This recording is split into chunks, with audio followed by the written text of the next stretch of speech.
আসসালামু আলাইকুম। আজ আমি আপনাদেরকে একটা অন্যরকম ডাল রান্না করে দেখাবো। ডালটা হলো মাসকলাই ডাল।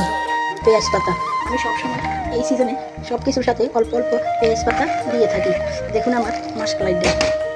এবার আমি দিয়ে দেব মাছ।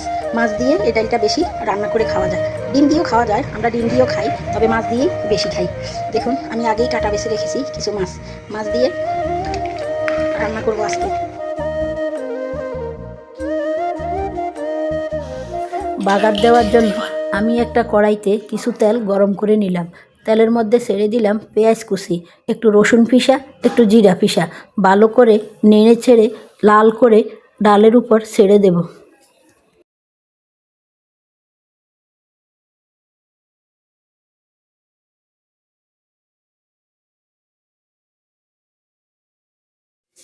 উঠানোর আগে ধনিয়া পাতাগুলো দিয়ে একটু ঢাকনা দিয়ে দেব।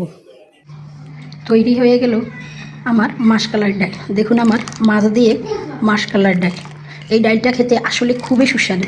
আপনারা খাবেন, রান্না করে খাবেন, কমেন্টের মাধ্যমে জানাবেন কেমন হলো অন্যরকম ডাল রান্না।